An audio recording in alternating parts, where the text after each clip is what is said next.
20th, and continuing to fall. This is particularly true for a group of Americans that we were most worried about when it came to the virus: senior citizens. When I took office in January, we were losing literally tens of thousands of our seniors each week. Grandparents who were loved so dearly, moms and dads, pillars of every community, gone by the thousands every day. At that time, less than 1% of seniors were fully vaccinated when I took office. Today, in less than 100 days, more than 67%, 2/3 of our seniors, are now fully vaccinated. And more than 80% of our seniors have had at least one shot. That effort resulted in a drop of 80% in deaths among American seniors, a 70% drop in hospitalizations. So instead of losing thousands of seniors each day, we're saving thousands of lives, and more as each day goes by. And by the way, based on reported data, the proportion of seniors who've been vaccinated is essentially equal between white and seniors of color. I said from the beginning that we're going to fight this virus with equity for all. As a matter of fact, if I'm not mistaken, there are more Latinos and African American seniors that have been vaccinated as a percentage than white seniors. These numbers are a sign of progress on that front, that we had crossed the threshold of 200 million shots. We've now, since Inauguration Day, we have given 215 million shots. And that anyone 16 years of age or older is now eligible to get the vaccine now, today, immediately. And because of the extraordinary progress we've made in fighting this virus, and the progress our scientists have made in learning about how it gets transmitted, earlier today, the CDC made an important announcement. Starting today, if you're fully vaccinated and you're outdoors, you need, and not in a big crowd, you no longer need to wear a mask. I want to be absolutely clear. If you're in a crowd, like a stadium or at a conference or a concert, you still need to wear a mask, even if you're outside. But beginning today, gathering with a group of friends in a park, going for a picnic, as long as you are vaccinated and outdoors, you can do it without a mask. The CDC is able to make this announcement because our scientists are convinced by the data that the odds of getting or giving the virus to others is very, very low if you're both been fully vaccinated and out in the open air. The CDC also helped clarify which outdoor activities are safer or less safe, depending on whether you've been vaccinated. The bottom line is clear. If you're vaccinated, you can do more things more safely, both outdoors as well as indoors. So for those who haven't gotten their vaccination yet, especially if you're younger or think you don't need it, this is another great reason to go get vaccinated now. Yes, the vaccines are about saving your life, but also the lives of the people around you. But they're also about helping you get back to closer to normal in our living, more normal living. Getting together with friends, going to the park for a picnic without needing to mask up. We're back to that place now as long as you get vaccinated. So go get the shot. It's never been easier. And once you're fully vaccinated, you can go without a mask when you're outside and away from big crowds. I want to thank the team at the CDC for everything they're doing to help us lead with science and bring our communities out of this crisis safely and responsibly. And I also want to thank everyone who's gotten the vaccine, for doing your patriotic duty and helping us get on the path to Independence Day, which I'll be discussing more in detail next week. In the meantime, I urge all Americans, don't let up now. Keep following the guidance. Go get your vaccination now. It's free and it's convenient. 90% of the American people live within 5 miles of a site where you can get a vaccination. You can do this, and we will do this. Thank you all, and God bless you. And as much as the temptation is to stay outdoors in this beautiful day, I've got more work to do. Thank you all very, very much. Mr. President, if the risk is so low outdoors, why doesn't it apply to everybody? Wait, would you have any preconditions before meeting with Vladimir Putin? One at a time. If the risk is so low outdoors, why doesn't this new guidance apply to everybody? Because the science indicates that the most certain way to make sure it doesn't spread if both people have been vaccinated, the people you're with, and you're outside. And you chose to wear a mask, sir. You chose to wear a mask. You chose to wear a mask as you walked out here. What message were you sending by wearing a mask outside alone? By watching me take it off and not put it back on until I get inside. Do you have any preconditions before meeting with Vladimir Putin? I'll discuss that all another day. Thank you. What did you ask Vice President Harris to India do? needs AstraZeneca. Will you make it faster for them to get the vaccine? The vaccines we will get soon. India, they're suffering at this moment. What do you say to the folks in Will India? you make Look, it? I'm sorry. This is the last question I'll take, and I'm really going to be in trouble. With regard to India, I spoke at length with Modi, the Prime Minister. We are sending immediately a whole series of help that he needs, including providing for those remdesivir and other drugs that are able to deal with this and prevent, in some cases, but help recovery. Secondly, we are sending the actual mechanical parts that are needed for the machinery they have to build a vaccine, and that's being done as well. We're also discussing, I've discussed with him, when we'll be able to send actual vaccines to India, which will be my intention to do. The problem is, right now, we have to make sure we have other vaccines like Novavax and others coming on, probably. And I think we'll be in a position to be able to share vaccines as well as know-how with other countries who are in real need. That's the hope and expectation. And I might add, when we were in a bind at the very beginning, India helped us. Thank you. What have you asked the Vice President to do to help with vaccine skepticism? How do you convince those still hesitant? Thanks, Mr. President.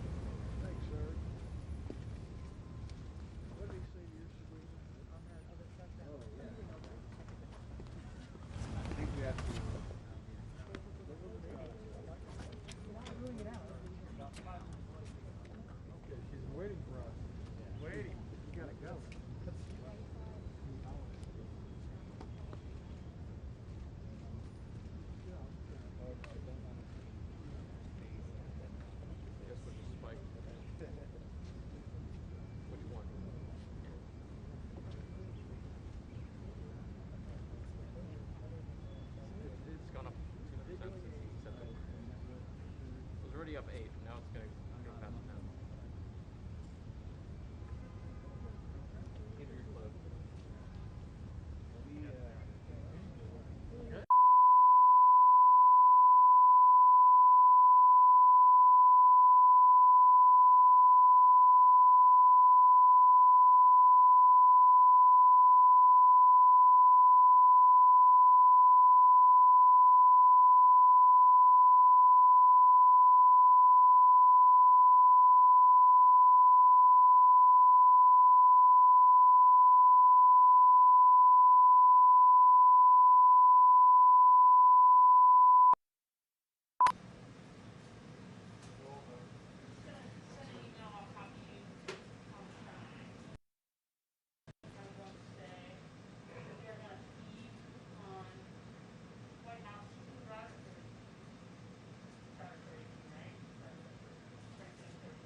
from a guy, learn from another guy. That's right.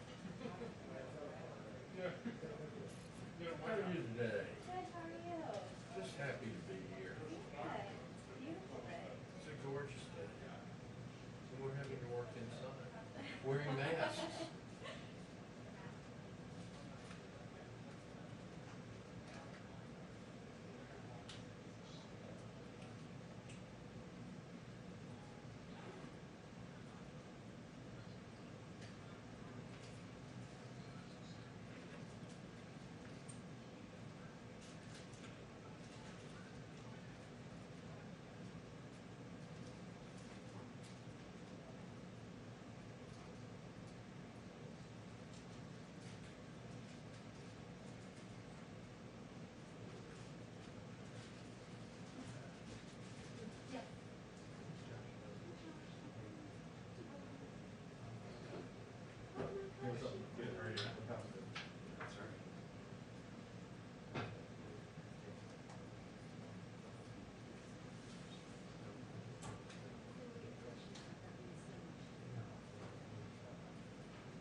Yes, thank you. Okay, good. That is good. I was thinking about that today.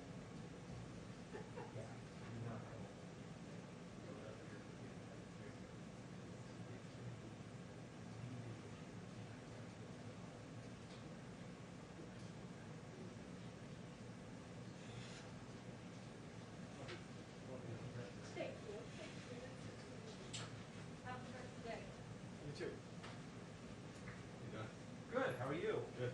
Do we know when we're rocking and rolling on this, or are we just kind of waiting in limbo? I think we're just waiting.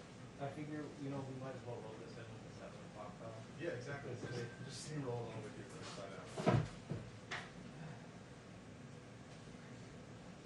I feel relieved that the last few ones, it's been like they've had an event immediately after the briefing. It's never hard stuff. And I feel like I'm like, oh, I gotta call it. Yeah. And like anyone who's not part of the group is like, I still got questions. No, you just get these on all sides. Yeah.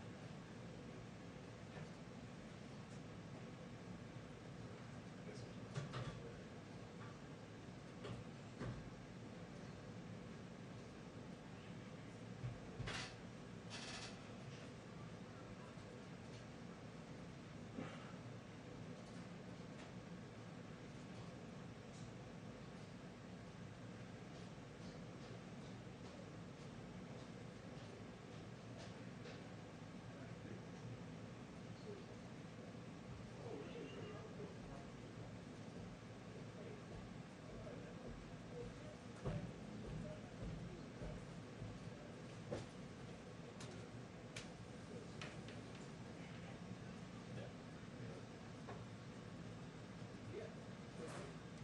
George, when do we think this will start? It's me.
5-ish minutes.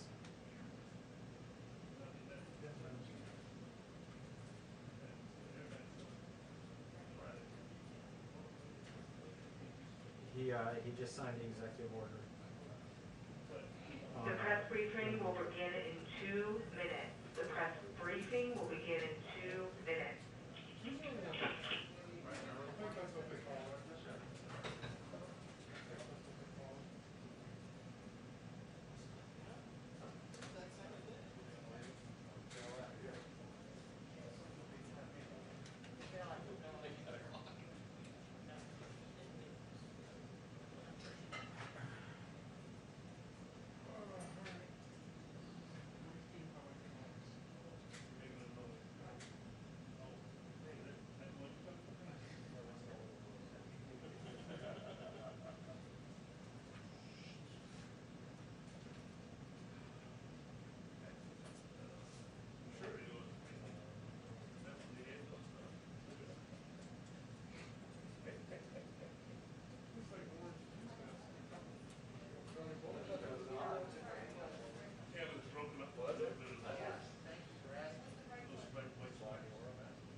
To the world. Here I am. Then you could say that Today I'm speaking out without hearing mass without words for the first time. The president announced that that's what everybody can do. That educated us.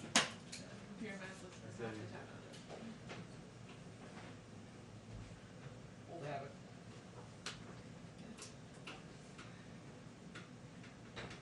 Remember there were days on the trail where he would wear it maybe like in the back of my book. Because you can.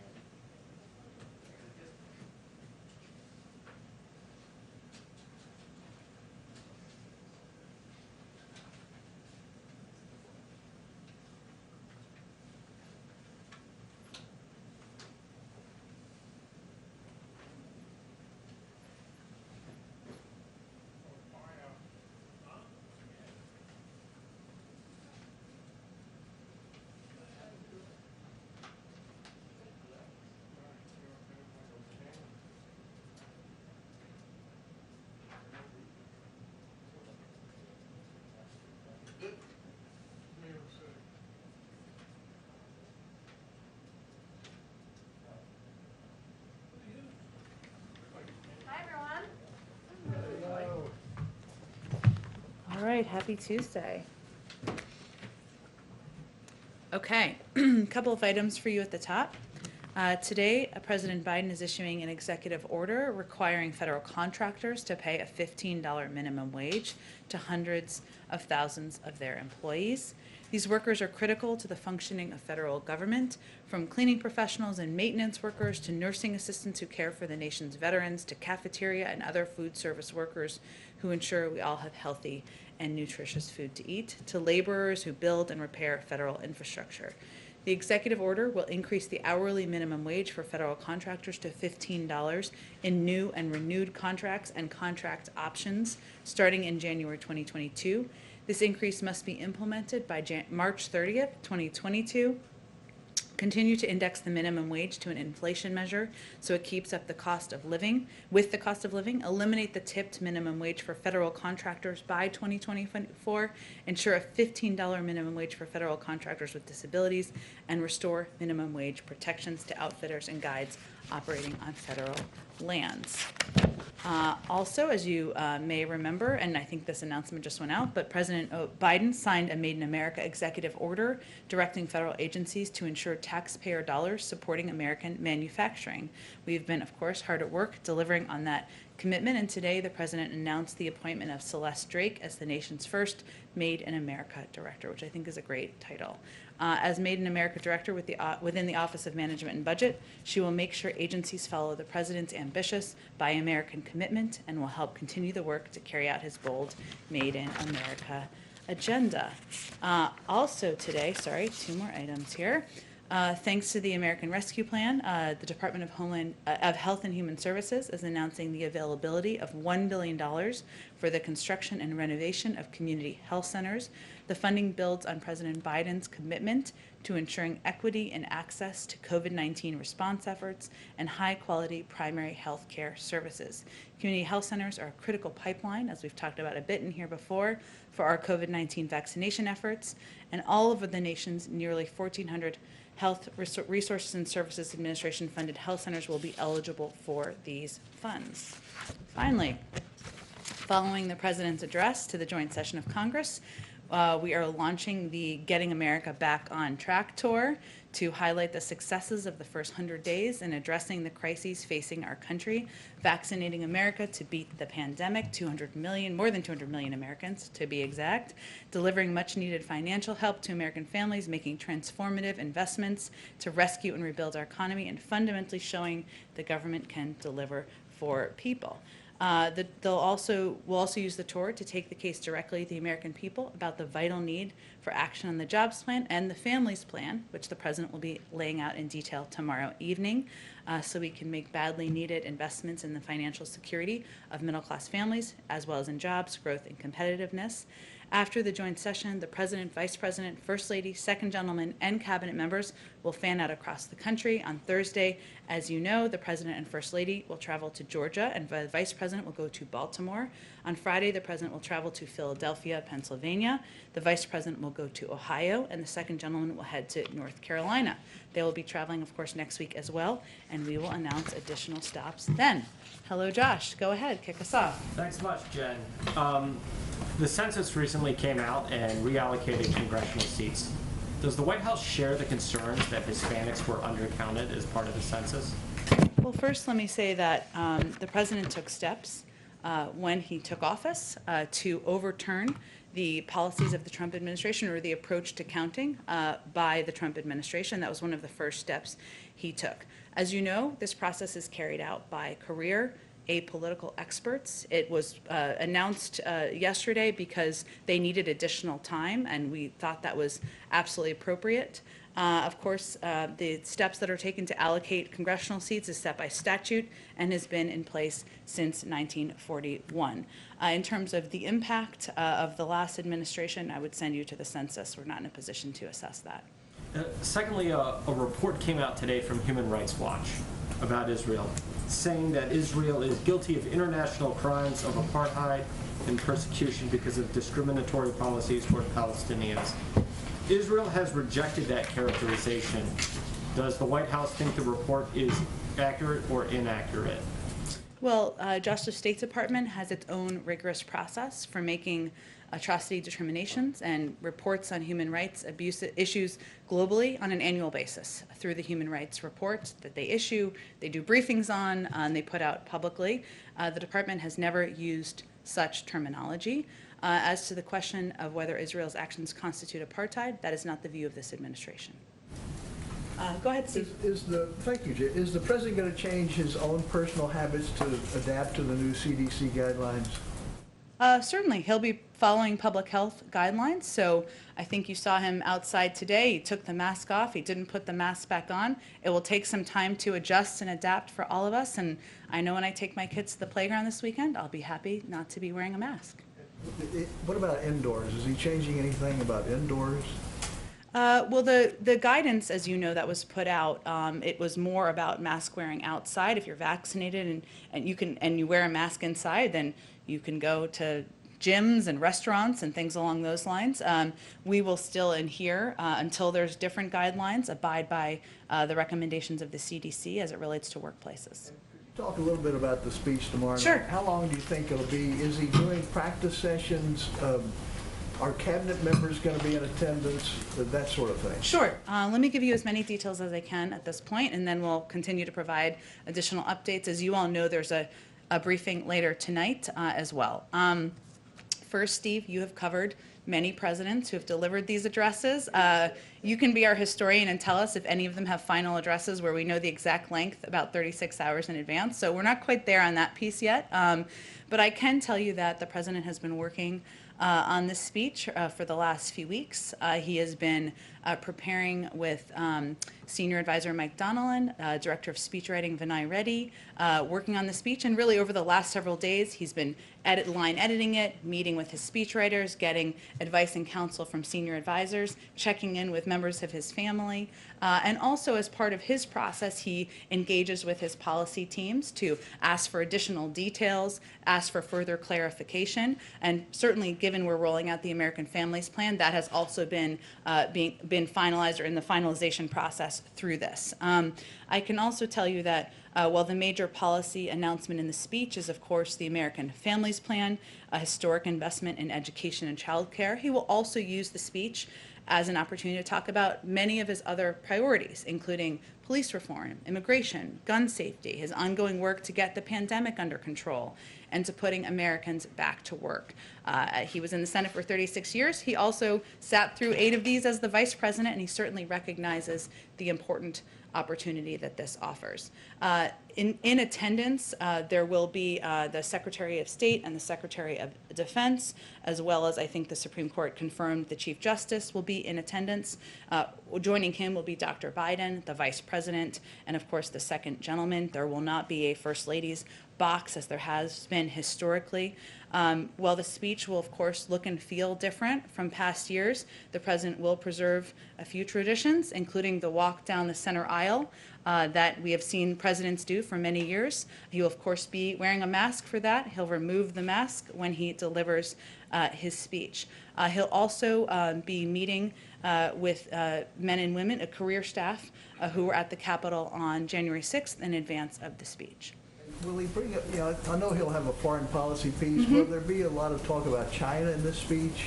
I expect there certainly will be a foreign policy speech. It's never as much foreign policy as the foreign policy team wants. That's always the battle. But there will be a foreign policy portion of the speech. He will talk about his commitment to re-engaging with the world, taking America's seat back in the world, what our values are as a country, and certainly I would expect he'll talk about a number of the priorities of this administration, including our engagement with China.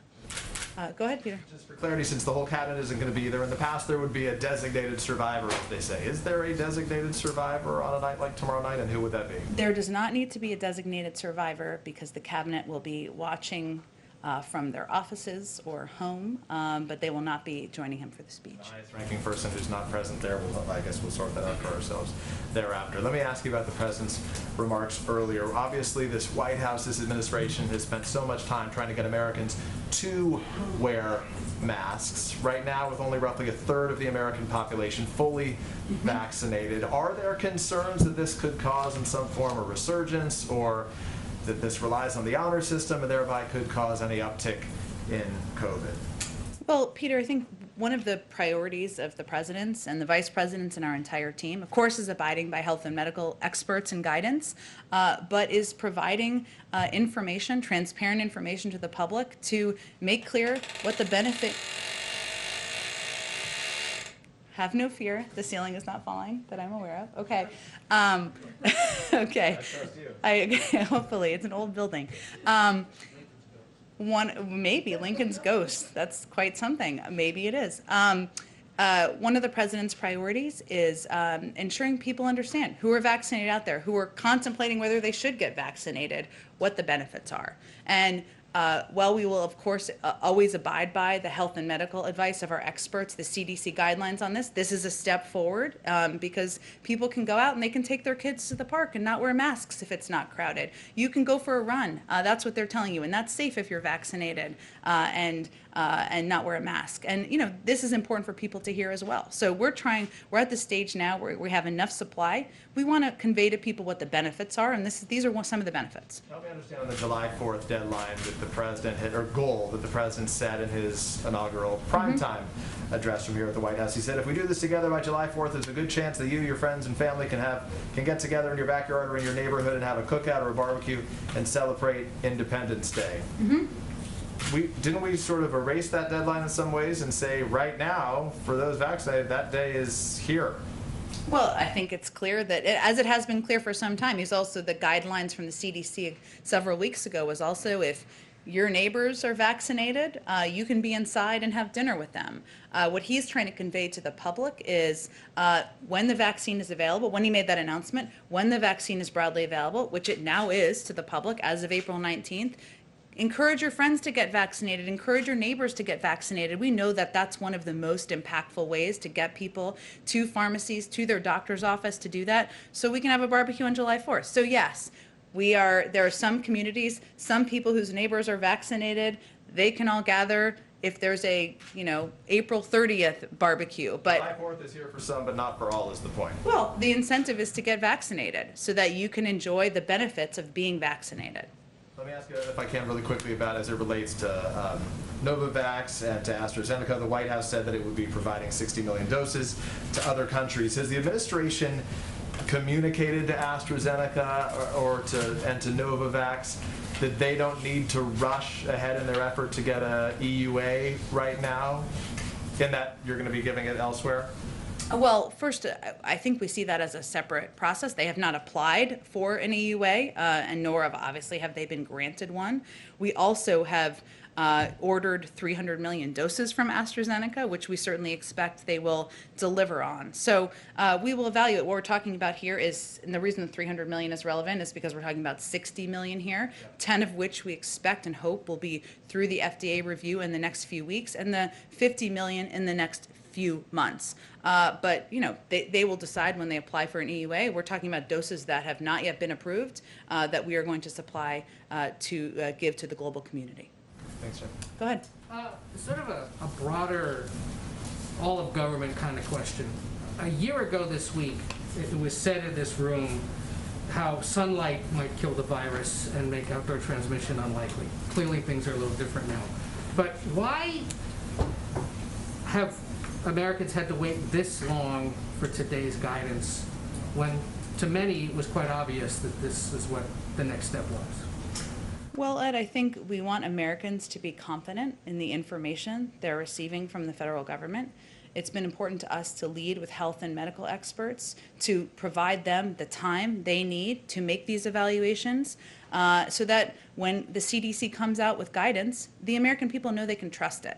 And we are working to clean up from a great deal of misinformation, inaccurate information that was put out by the last administration, some of it politically tinged, and therefore we've been really leading into the timeline of the health and medical team and experts. And if there's anyone out there who questions whether this decision coming right before the big speech and right before the 100 days, you guys would say? I can assure you that the CDC makes decisions and does evaluations on their own timeline. A few other COVID things. Can you confirm whether the administration still plans to buy 100 million more doses of Johnson & Johnson's vaccine? I don't think anything has changed about our plans. No idea why there's a delay then in doing so? A delay in their delivery or a delay in purchasing? Both. I'll check on that for you, Ed. Why the India decision this week, and the president just spoke to it, why wasn't a similar announcement to send resources or help made when Brazil had its outbreak earlier this year, and we know they too were sort of clamoring for international assistance? Well, Ed, I can speak to kind of where we are obviously we're a provider, as you know, of a great deal of public health assistance to India, but also to Brazil. Our availability at this point of providing certain kinds of resources, including the materials to make vaccine, may not have been at that point several months ago, but I'd have to talk to our team about what the specific requests were and what they feel were not met. And I'm asking this one on behalf of our Miami TV station. Okay. You may have seen this report about a private school in Miami that's telling its staff and teachers not to get the COVID vaccine, and they're threatening to terminate their employment if they do get it. It means teachers are being forced to choose between their job and their health. Obviously, there's not much the White House specifically can do. Does it have any comment on this situation, and any idea if there's anything federal authorities can do to help the teachers in this case? That's a good question. In terms of helping the teachers, I'll have to check with the Department of Education. I'd send you to them as well, of course. Obviously, our objective is continuing to convey that it's important to abide by public health guidelines, that they're in place for a reason, that they are not done through a political prism. They are done by medical experts, by health experts, intended to keep children safe, keep parents safe, keep teachers safe, keep communities safe, which is why we recommend people abide by them. Go ahead. Thanks, Jen. I want to start with a follow-up on the COVID vaccine, specifically the AstraZeneca doses that are going abroad. I want to clarify something you said yesterday about COVAX. And Yeah. can you just say whether the U.S. is considering distributing those doses to other countries through COVAX, or are you only focusing on distributing them on country-by-country basis directly?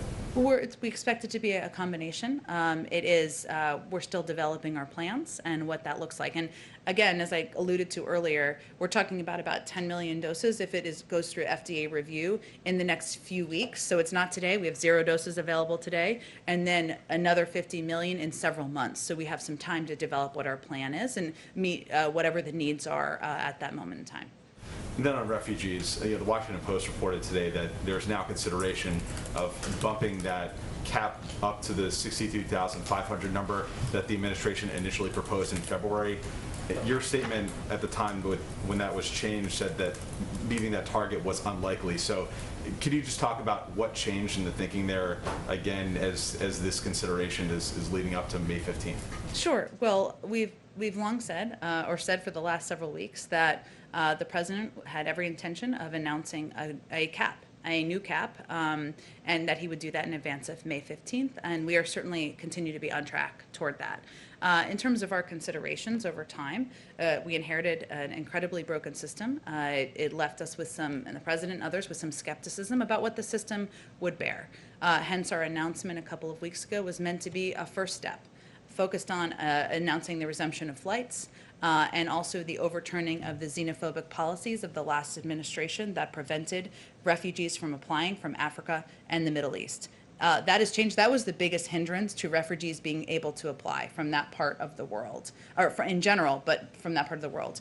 One of the considerations at this point in time, as we're determining what the cap will look like, is what message we're sending to the world. And we are a country under the Biden-Harris administration where we want to send a clear message. We are welcoming refugees. We want to send that message to the world. We want to send that message to the refugee community and to organizations that have been underfunded, that have had their muscles atrophied over the past couple of years where that was not a primary focus.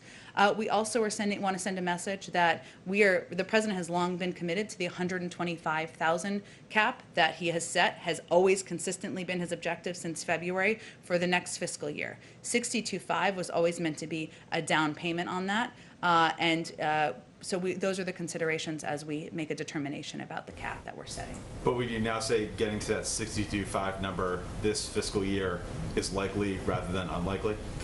I would say that whatever the cap is, if the cap is close to that or at that, it will continue to be challenging. But there are considerations, including the message we're sending to the world, and also the need to get the muscles working in the system, in the federal government, but also with all of the important partners out there in the United States and around the world that play an important role in refugees traveling to the United States. Help enable them to raise money, help enable them to hire staff and get their systems ready so we can meet that 125 cap next year. Go ahead. On India and the explosion of COVID cases there, the UK and Canada have already instituted a travel ban in regards to India. Why isn't the US doing the same? We would make those determinations based on the advice of our health and medical team. They haven't made that determination at this point. And we are hearing reports of places where vaccine supply is outstripping demand. In Iowa, for instance, they're now declining a new shipment of vaccine because the demand isn't there. If this continues, would the administration consider shipping more doses overseas? Well, we always expected to hit that point, and we're in a new stage at this point in time, as you alluded to, Mary, where we don't have a supply challenge. Now our challenge is ensuring we're meeting people where they are, we're getting into these communities, we're continuing to increase confidence, which we've seen an increase in a range of communities, black and brown communities, as well as more conservative white communities, which is a good sign, but there's more work to be done. We will continue to evaluate what supply we have available for the global community, and we want to be a part of that effort, as is evidenced by the announcement we made yesterday. But that doesn't mean we're going to pull back on or give away supply that is needed to vaccinate the American people, because that remains our top priority. Go ahead in the back. I had one on labor relations and then one on the virus, if I could. The National Labor Relations Board has a May hearing. It's on a complaint from the retail, wholesale, and department store union. They allege that Amazon kind of interfered in that union push and vote down in Alabama. Does President Biden feel that Amazon did in fact interfere? Does he support the complaint? We would leave that to the NLRB. They're in place for a reason. Do you expect that to just play out? And on the virus, I know we're still fighting COVID, but what efforts are put to make the U.S. more proactive if another pandemic comes along down the road, be more nimble in testing, surveillance? I know he proposed that DARPA-like agency, the health agency. ARPA-H? Yeah, would infectious diseases be part of that? Is he going to address this at the speech, just looking down the road at what might come? ARPA-H is an issue and an endeavor that is close to the president's heart. He's talked about it quite a bit. It could be a part of the speech, but we're still finalizing what that looks like.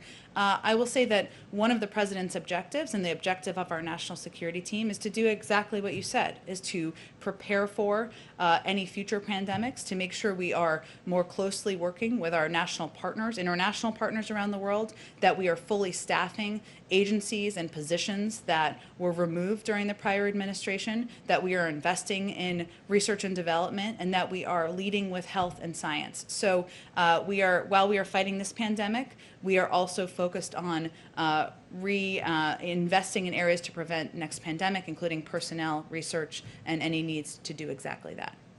Go ahead. Hey, so just a question.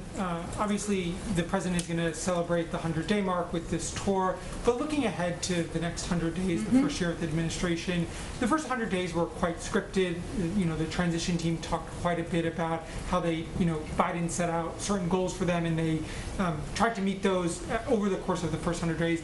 What does the next 100 days look like? Can you give us some sort of preview of what new priorities or benchmarks you're going to set and how that planning process is underway? Well, first, we certainly believe we're still going to be at war with the virus, and there's more work to be done to get the virus under control, to meet people where they are, to get people vaccinated who may not be confident in the efficacy at this point in time. That will continue to be a priority. We are continuing to implement the American Jobs Plan and we're continuing to implement the American Rescue Plan. I got a little ahead of myself there. We will be working with Congress closely, in a bipartisan way. Is certainly our intention to get the American Jobs Plan passed, to get the American Families Plan passed. The president would like to see progress by Memorial Day and would like to sign it into law this summer. So those will certainly be big priorities of our next 100 days. He also believes that police reform, getting the George Floyd Justice and Policing Act passed, is long overdue, and he would certainly like to see that move forward in Congress. And last week we just held I'm not done yet. Last week we just held an international climate summit. There was a lot of do-outs and a lot of work to be done from that, and I expect we'll continue to charge forward on addressing the climate crisis. And just should we expect more benchmarks? Obviously, you set the 200 million in 100 days. Majority of schools reopen in 100 days. Is that sort of a pace that we'll see? So those sort of benchmarks set again for the next 100 days? Do you have any? I expect we're going to continue to set marking points in a transparent way so that we can evaluate ourselves and the American people can evaluate our progress. And just one more on the travel. I know you said more travel to come, but one of the things about the president's travel so far has mostly been to states that he won. As I covered his campaign and he talked quite a bit, there aren't blue states, there aren't red states. Should we expect the president to travel to states, more states that he did not win in the presidential election or are not traditional battleground states? Yes. Stay tuned. Any updates on what those might be? I'm not going to tell you before we tell governors. So soon. Go ahead. Thank you. In addition to messaging the benefits of the vaccine, launching the community core, what other strategies is the administration considering to reach out to the vaccine hesitant, the remaining 50%? Well, I would say first, we've seen a great deal of improvement along these lines. When the president took office, it was, only about 40% of the public wanted to get and take the vaccine. That has increased dramatically since that point in time. We've seen increases in confidence among Black and brown communities. We've also seen increases in confidence among white conservative communities, which I reference those because those are some of the communities where there has been the higher level of hesitation. But what our focus is on is following the data. So what we've seen is that local messengers, trusted voices, doctors, medical experts, civic leaders, clergy, and local communities continuing to distribute out that $3 billion that has part of our funding to get to those communities is going to be front and center to our strategy. So we're continuing to implement exactly that. And one of the challenges we've seen or heard most from communities or people who are reluctant to take the vaccine is access and the challenge of taking a day off of work or fitting it into their lives. Some of that is, again, meeting people where they are, mobile clinics, local doctors, making it available at pharmacies. But some of it is also the paid leave announcement we made just last week for businesses of under 500 that people can get time off and have that covered through paid leave in order to go get a vaccine shot. So there are a number of strategies we're implementing. We're seeing progress, we're seeing them work, and we know it will continue to be harder as we vaccinate more and more people. Is the administration tracking unused doses in each state, and what's being done to make sure in individual jurisdictions doses are not going wasted? Certainly we are. Our COVID team is, and certainly they work with states, localities, through our pharmacy program and all of our programs to ensure we're doing everything possible to ensure doses are used. And one more on behalf of Radio Pool. Is there an update on whether the U.S. will support the special waiver to waive vaccine patents at the WTO so other countries can make generic versions? Of course, there's a meeting at the end of the month. And I know that our ambassador, our USTR, spoke to this. So how we're looking at this is our focus is on maximizing production and supply at for the world at the lowest possible cost. And there are a lot of different ways to do that. Right now, that's one of the ways, but we have to assess what makes the most sense. So for example, we produce a lot of vaccines here in the United States, right? Vaccines, manufactured here. We have manufacturing facilities that have been through, a number of them have been through FDA approval or going through FDA approval. We have to evaluate whether it's more effective to manufacture here and provide supply to the world, or the IP waiver is an option. There has not been a recommendation made from USTR, nor has the President made a decision. And one more follow-up on that topic. What will go into deciding which countries get our excess vaccine? Well, expect it will be a combination of our COVID team, working with our national security team, our team at the State Department, to determine where the requests are, where the needs come in, where the needs are, in order, and when we can be the most impactful on helping get the pandemic under control. And there is a process ongoing now. Again, we'll have about 10 million doses we expect, hopefully, if they go through the FDA review in the next couple of weeks, and then an additional 50 several months from there. Go ahead. Is the White House open to some of the changes that Senator Scott has proposed on qualified immunity? In particular, is the White House open to making it so that lawsuits can be brought against police departments as opposed to just police officers? Well, the White House and the President are strong supporters of the George Floyd Justice and Policing Act that has passed the House. We have every confidence in the negotiations that are happening between members of the House and the Senate, and we will make an evaluation once those hopefully conclude. Okay. Go ahead. Thanks, Jen. Two questions. First, on the virus and related to the new guidance on the masks. Yeah. Does this mean that there will also be a revision to the President's order on mask use in federal facilities? For instance, will the National Park Service be easing the guidelines for where you have to wear a mask when you're outside on a trail or at an overlook in a national park or anything like that? Yeah, it's a great question. Just like many states will be looking at the new guidance. I know, obviously, federal entities will be very closely looking at the guidance. We'll have to check and see what the status of that is. But obviously, federal agencies, the National Park Service and others certainly look at, and the president looks at the guidance put out by the CDC and expect there'll be adjustments accordingly. But we'll have to check on the status of those or timeline. And on another topic, it's been probably about a week, I think, since someone in this room has asked the question about the student loan forgiveness or cancellation. I know that the Department of Education was working on some sort of review of what was possible. Is that review going to be something that will be completed in time to make Chuck Schumer a very happy senator tomorrow night, or is that something that will have to wait a little while longer? The review is ongoing. Hopefully, we will make Leader Schumer happy in other ways in the speech, but the review is ongoing. Go ahead in the back. Thank you, Jen. So 2 questions. My first one, a follow-up to this one. I understand that you will be that the COVID team and the national security team are going to consider for the vaccine sharing. We're not, I understand we still don't have any AstraZeneca dose to share, but the 10 millions that will be coming.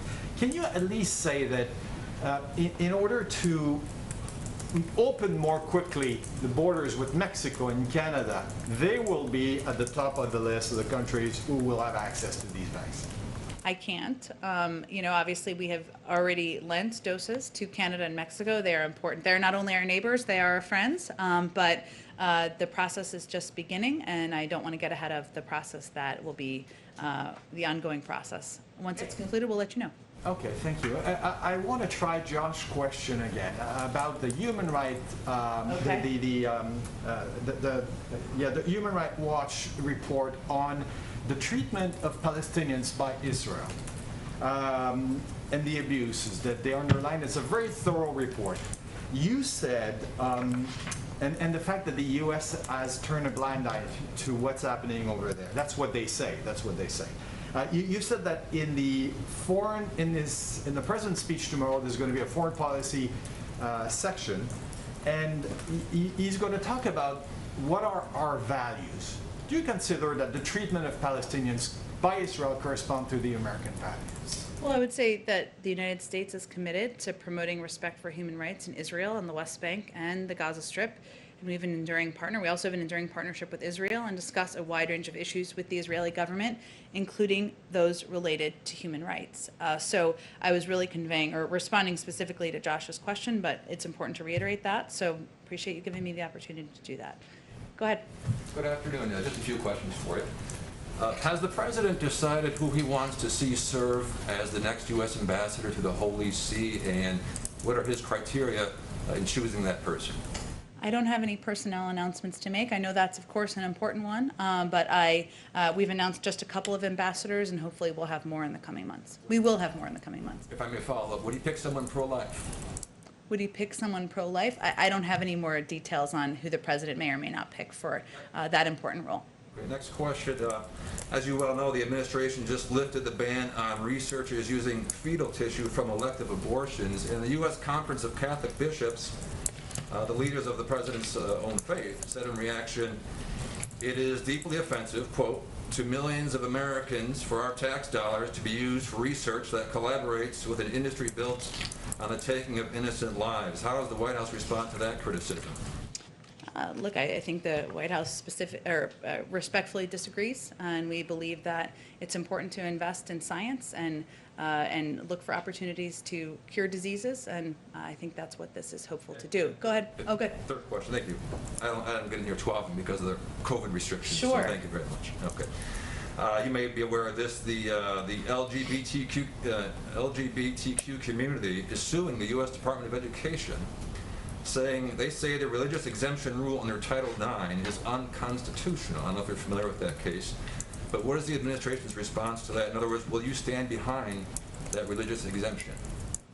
I'll have to check with our legal team. In general, generally speaking, we support LGBTQ rights and believe that, especially for children, and children should be able to play sports, including children and members of the LGBTQ community, of course. That religious exemption the White House stands behind? I don't have anything more on it. I'll check with our team. Go ahead. Thanks, Jen. I wanted to follow up first on qualified immunity. Is the president committed to signing policing legislation if that bipartisan working group that includes Karen Bass and Tim Scott are able to come to an agreement and get something passed in Congress? Is he committed to signing that? Well, he has every trust and confidence in Karen Bass and appreciates the work of Senator Booker, Senator Scott as well. He, again, is a supporter of the George Floyd Justice and Policing Act that has passed the House, and we're not going to negotiate from here. We'll see what comes through their negotiations.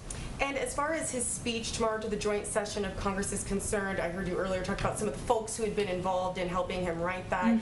Did the Vice President help him write that in any way, review any parts of that? How was she involved in the speech tomorrow? Sure, the Vice President always has a role in advising the President, of course, on policy, on how he's communicating to the American people on a range of issues that are huge priorities to this administration. And certainly she will have a touch in the speech that the President delivers tomorrow night. I didn't include her only because I was including kind of staff and the speech writing team.